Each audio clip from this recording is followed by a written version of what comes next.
Laura Colunga, Santa Clara County Department of Planning and Development. Raul Colunga, co-founder of La Raza Roundtable, member of the Executive Board, and Santa Clara County Superior Court Juvenile Justice Commissioner.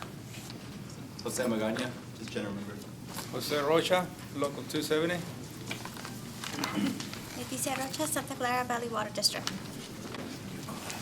Lee Gardner, job developer, Washoe Tribe of Nevada and California. Derek Grasti, President, Bella Madera HOA and Mutual Water Company, and Eastside Oversight Committee. I'm Mike McInerney, just a visitor. My name is Mark Tiernan. I'm a candidate for Milpitas City Council. Alyssa Healy, I'm a student studying to be a doctor. Craig Pasquale, Native Voice, Executive Board Member, La Raza Roundtable, and Juvenile Justice Assistance Collaborative. Rose Amador, co-founder of the Raza Roundtable, Peregrinacion to Community CEO, and Native Voice TV. Daniel Guadarramo, a faith-based specialist with Conica Minolta and marriage director with Christian Worship Center of San Jose. Hello, John Ty, branch manager of Citibank. Dennis King, Hispanic Chamber of Commerce and the Small Business Development Centers. I'm Fran Taro, District 8 Roundtable. Alberto Carrillo, retired from the County of Santa Clara and member of the board of the GI Forum and also chairperson of the Vet Center Advisory Council. Sam Ho with San Jose Evergreen Community College District. Angela Boricua Tirado, the voice of San Jose, also Conexión to Community, and Commissioner for County of Santa Clara Social Services Advisory Commission. Chris Ariola with the District Attorney's Office and La Raza Lawyers.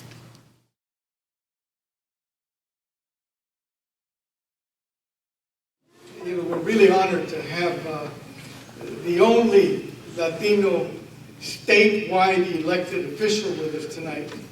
And I wanted to share just a little bit of background information on him, because he is his father was a short order cook and his mother would clean homes. Alex attended all the local public schools in Pacoima. After he graduated from high school, listen to this, he was accepted and he attended and graduated from MIT, the Massachusetts Institute of Technology, which is the one of the premier universities in this country, most prestigious university, if you will. Alex, after he after he graduated there years later, he served as a member of the Board of Trustees from MIT, which is also a very prestigious situation. At the ripe old age of 26, he was elected to the Los Angeles City Council. And after serving there a couple of years, his colleagues elected him as the council president, and he did that for 2 or 3 years. After that, he went and became a state senator, chaired the Energy, Utilities and Energy Committee, and as I said, he is now the only Latino statewide elected official that we have in the state of California. I used to say, as a superintendent of schools, used to love when they would ask me to introduce Alex, because I would say that as a superintendent, we were always looking for role models. We were looking for successful Latinos and Latinas that we could point to our students and say, we want you to be like him. We want you to be like her. That's what we want you to do. Graduate from MIT or graduate from a university and then provide service to your community. And there was no better role model, I believe, for people in the state of California than the Honorable Secretary of State, Alex Padilla. Big round of applause, please.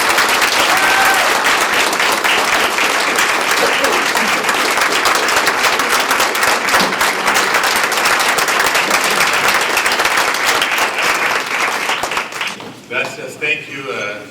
I miss you. Very few people can introduce me to a crowd like this man right here. And Camille, I miss you too. 'Cause I remember, I'll never forget this. The afternoon before I was sworn into the state senate, when I thought I was coming down with the flu, you made sure I had some hot chicken soup at the Latino caucus lunch that day. Do you remember that? What you didn't know, what I didn't know, is that several days later I'd be going in for brain surgery. There was something going on with me that was far bigger than flu, but you were taking care of me, just like my mom would. So, but it feels good to be here, porque se siente entre familia, ¿verdad? It feels like we're at home with family, and I appreciate Joe's introduction, because that means I get to skip that part of my speech. Who is this guy? Quien se cree? A kid from Pacoima just trying to do good. Son of immigrant parents, public schools.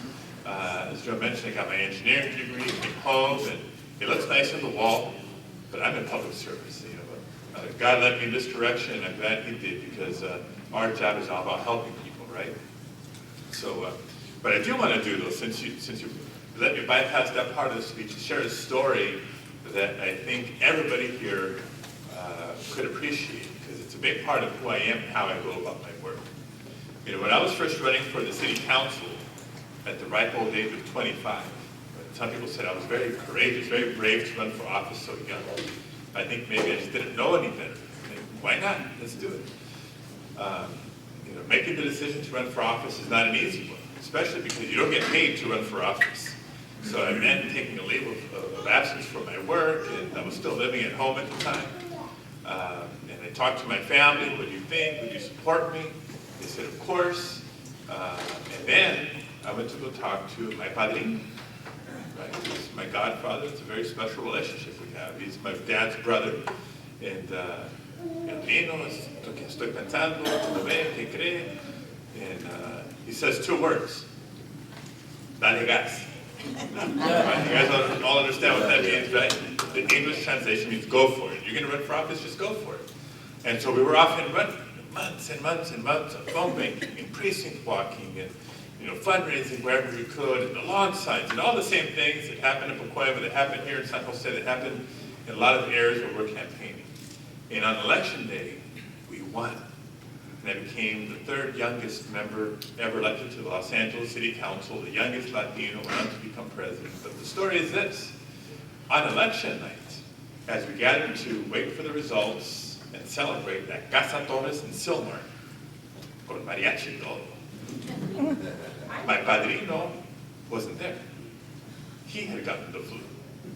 And so what do? The next day, like, okay, I'll call the LA Times reporter back later. I have to go see my padrino to say thank you.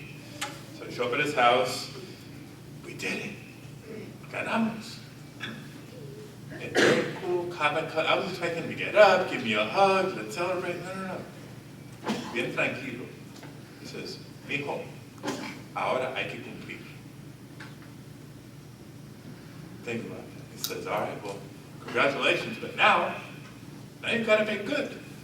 Right? You just did this campaign, you maybe made a lot of promises, or said you wanted to work on this or do that. And I always remember that, and I shared this story all across the country. Because as the Latino community, we talk about we're a big percentage of the population and growing. Right? We have our work cut out for us on registering more voters and turning out more voters. And we celebrate, rightfully so, every time there's either the first or the next school board member, council member, mayor, legislator, Congress member, in my case, the first Latino Secretary of State, only the second Latino statewide office holder in modern California history, more than 165 years. Bustamante, 2 terms as lieutenant governor, and myself.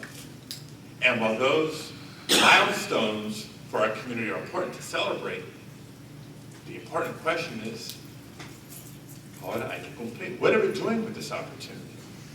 Because if we do well with these opportunities, our community advances, the state as a whole advances, and the doors for the younger ones coming behind us open wider. If we do not do well with the opportunities for leadership that we have been elected to, what happens? Our community doesn't progress. California doesn't advance. And the next generation trying to follow in our footsteps may have it harder, not easier. So I want to share that all with you because whether it's seeing us in the Capitol, advising the governor, casting votes in the legislature, trying to lead on policy, to what's happening in counties and city halls throughout the state and at the grassroots in our community, talking the talk with our friends, our neighbors, and our kids. I think it's important for us to remember what it's all really about. It's important to celebrate these milestones, but what are we doing to make good on that vision and on those promises? So I'll just share a couple of things with you in terms of what I'm doing now as Secretary of State. And then if there's time, we'll do questions, but I know I'm not the only speaker here tonight. Number one, thank you for those who helped us advance a proposal last year that we called the new motor voter. Right? A lot of us know what motor voter is. For more than 20 years, federal government says every state in the nation is supposed to provide an opportunity when people come to the DMV, if you're eligible, to register to vote or to update your registration. But in practice, what has that meant? It meant that when I'm at the counter and I'm filling out my forms and I ask about voter registration, they say, well, there's a stack of forms in the back, you can get one on the way out. That hasn't really been effective. In Oregon, what they did last year was pass a law that said, wait a minute, when people come to apply for a driver's license or a state ID, what do we fill out? Name, address, date of birth, we sign a form. It's all the same things that when we're registering to vote. So why have to do it twice? Can't DMV share all of the data for people who are eligible only with the Secretary of State for purposes of voter registration? And not just share it, if we know people are eligible, we're going to make being added to the voter rolls the default. It's automatic. Now for people who don't want to be voters, they can remove themselves, but all of a sudden they have to do the work. People who are otherwise eligible, the default will be they're now registered voters. In California, there's now more than 7 million people eligible to register to vote that haven't. We passed this bill last year, Governor Brown signed it, and as we fully implement and through the next several years, we can capture maybe 90% of these 7 million. So think about that, more than 6 million new voters systematically added to the rolls. And who are they? 60% Latinos. So just do some back of the envelope math. This is an MIT calculus. 7 million, 60%. More than 4 million potential Latino voters in the coming years in California.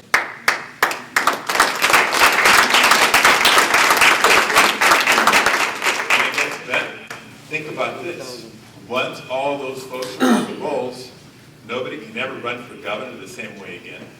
Nobody can run for U.S. Senate or Attorney General or anything else statewide the same way again. We change the politics of our state, which are good today, but more responsive to our community. Now, I actually agree with some of the Republicans that questioned this proposal last year because they asked a very important question. Just because you register them doesn't mean they're going to vote. What was the turnout last November 2014 election? 42% of the people that were registered voted. So just because we add more people to the rolls doesn't mean they're going to vote, so we still have our work cut out for us, right? We can say we're a big percentage of the population, we're growing in terms of voters. Si no votamos, no contamos. Right? If we don't turn out and vote, what's it all for? And so now we have a proposal this year. It's called Senate Bill 450. And we hope to revolutionize how we conduct elections in California. Because right now, if you're a voter in California, you basically have two options, right? You can vote by mail. Doesn't get more convenient than that. And more than half the people in the state are already voting by mail. Or, if you're like my mom who wants nothing to do with vote by mail. No, yo quiero ir en persona. I want to go in person. There's that one place close to where you live on election day between 7 a.m. and 8 p.m. And that's it. So I looked at what other states are doing, what the states are doing that have better voter turnout than California, because we rank 43rd in the nation in turnout. And the best model that I think I found is the state of Colorado. They rank third in the nation in voter turnout. And the way they conduct elections is like this. Instead of making people request a vote-by-mail ballot, they just mail a ballot to every registered voter automatically. And guess what happens? More people fill it out and send it back. Turnout's going to go up. But not everybody likes to mail it back. Some people won't like to get it in the mail, but they still want to turn it in person. And so they have different options of how you can turn in your ballot. They have these ballot drop boxes set up all throughout the county, and you can drop it off anywhere, not just in your precinct. They have drive-through ballot drop-off stations. You don't even have to get out of your car. You can just pull up to the curb, hand it to a county worker, anywhere in the county, not just in the precinct where you live. And if you're like my mom and you insist on going there in person, they have replaced polling places as we know it with what they call vote centers. And so what's the difference between a polling place and a vote center? A polling place, when I go vote in person, the first thing I do is have to make sure I'm in the right line, because there's probably more than one precinct there. And I tell them my name, and then they start looking through that book, right, to find your name. And then you have to sign to get your ballot. In Colorado, instead of those books, those ledgers, they have laptops and tablets, and they can look you up on the computer. And by being able to have electronic access to the voter file, they have access not just to the list of voters who live in that area, but for the whole county. And so what does that mean? As a voter, I can go anywhere in the county to vote, not just the polling place by where I live. Because guess what? Maybe it's easier for me or convenient for me to vote when I drop my kids off at school or close to where I work. I guess here in San Jose, you don't have to worry about traffic, right, and getting home after time. Maybe it's more convenient to vote after work, where you work, or at the lunch hour, or by the grocery store, or the shopping mall, to have that convenience of anywhere. And it gets better. These vote centers are open not just on election day, but for a week to 2 weeks leading up to the election. So if on election day is tough, go the week before. If during the week is tough, you can go on the weekend. And that's all if you didn't vote by mail to begin with or drop it off in the ballot box. In Colorado, turnout is up 20%. For Latinos, it's up more than 30%. For young people, it's up more than 30%. And so I want to end with this. Whether it's the 58% of Californians that didn't vote in November 2014, or the 7 million who are eligible but not registered, we know who they are. Disproportionately, communities of color, especially Latinos, disproportionately working class families, disproportionately young people. And if we do these two reforms right, getting more people systematically registered to vote, and give them more options on how to be able to cast a ballot, and turnout goes up as a result, then more of our voice is being heard. And the politics of our state and the priorities of the state capital better reflect the people. And so, if you ask me the question, ¿qué estás haciendo para cumplir? There's my answer. Right. So thank you very, very much. Okay, Robert Aguirre. As an advocate for homeless, I want to know, I know that homeless people can say, I live on the corner of First and Santa Clara, and you can register. But when you go and you try to find a polling place and you put in that address, or you put in 80 South Market because they let you use that as a mailing address, it comes up that you have no precinct. So what ends up happening is the homeless people get disenfranchised. They're not told that they can vote provisional, and so therefore they don't vote. And I think we have in this particular city 4,000 homeless individuals that are disenfranchised. And I think that's a sad thing, and the majority of them, unfortunately, are Latinos. So do you have anything to say to that? Yeah, no, I appreciate that. And that's a great question. So let me be very, very clear. With reforms like the automated voter registration, I know we're not going to capture 100% of the people that way. So there's always going to be, the 10% or the 7% or the 8%, whatever, that we still need to reach out to. But here's the beauty of it. These reforms, for me, first and foremost, it's facilitating people's participation. The added benefit is it's actually going to save government money. Because imagine all the money that we commit today to voter registration through the state, through counties, nonprofit organizations, and even the campaigns. And imagine being able to take the chunk of that money that we won't need to put into voter registration anymore and do it to more targeted voter outreach. and education and turnout. And so I'm looking forward to that. The voting reforms of vote centers and all ballot mailing and those sorts of things. Also in Colorado, I mentioned that the turnout is up 20%. Their cost of administering elections is down 30%. And so it's those savings that you can turn around and invest in outreach and early voting and those sorts of things. So we'll have more resources to work with. Young Latino, what is your advice, excuse me, for someone as a young Latino myself that wants to get involved? So what would you suggest, or moving forward, what would you suggest for you? I have a feeling that it's halfway done already because you're here, right? You're not shy, you're reaching out, you're looking to get involved. You know, what made a difference for me and what I've seen make a difference for a lot of people is, whether it's a political office, a council office, a legislative office, a congressional office, just start entering, start volunteering, start getting exposed, to what's happening. Or on a political campaign, because a lot of kids that I talk to, they think they want to go into politics, but they don't really know what that means. They have an impression or a kind of a vision for it, but it's not until you start doing the work that you realize, yes, I'm really committed to do this. And for other people, it's not what I thought it was, maybe not. That and, pick an issue up most. For some people, it's education. For some people, it's homelessness. For some people, it's public safety. I mean, that's kind of what rattled my cage when I was in the streets that I ran around. So whatever that particular passion is, I guarantee you there's an opportunity for you to make a difference to the city, to the county, to the state, wherever. What's that motivation for? I worked in a campaign in Washington State. They have 10 days before the election. It's 100% mail-in voting, and it worked real well. What do you think of that system? Oregon and Washington have what they call all vote-by-mail systems, and their turnout is pretty good, pretty high. I just think that in California, we're a much bigger state, and we're a much more diverse state than Washington and Oregon. So again, the proposals that we have laid out has everybody receiving their ballot in the mail. If they want to mail it back, great. I just think some people are going to want a different option of how to get that ballot back. And if you want to come in person somewhere, you deserve to have that option, and these vote centers is a great sort of alternative. It's the best of both worlds. More than 60% of Californians vote by mail already. That's going to continue to go up. But for the 20, 30, today decide 40% who still want to go somewhere in person, they need to have that option. So it's not either or under the hybrid proposal. It's the best of both worlds. I give him a nice hand to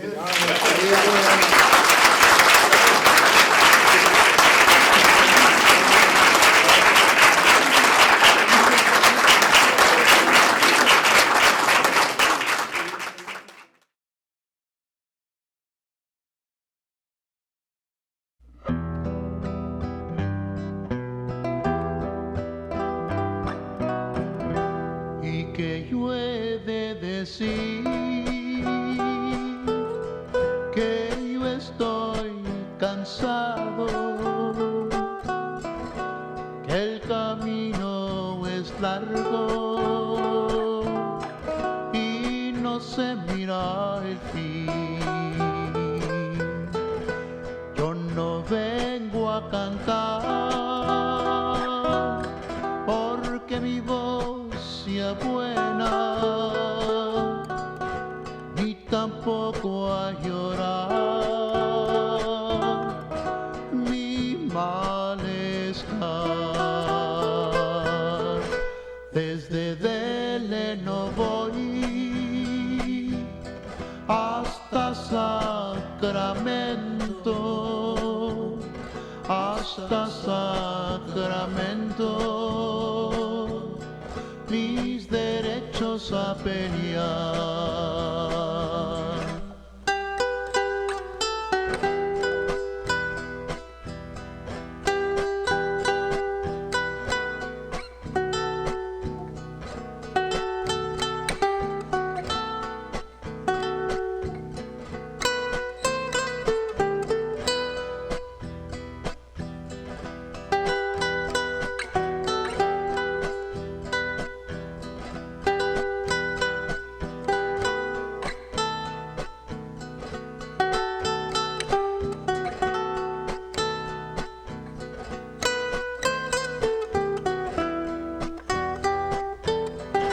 Desde Delano voy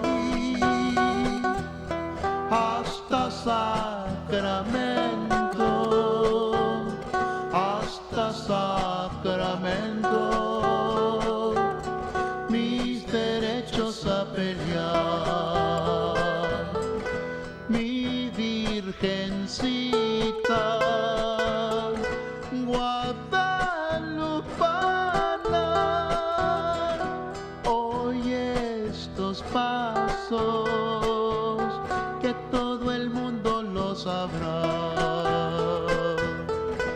Desde Delano voy hasta Sacramento, hasta Sacramento, mis derechos a pelear. Desde Delano voy hasta Sacramento, hasta Sacramento, mis derechos a pelear. Desde Delano voy.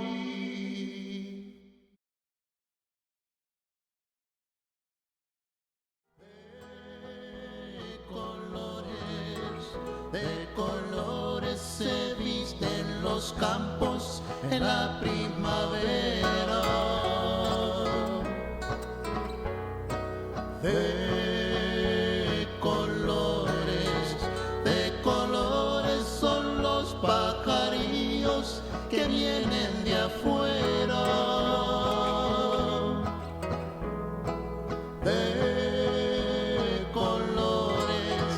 De colores es el arco iris que vemos lucir.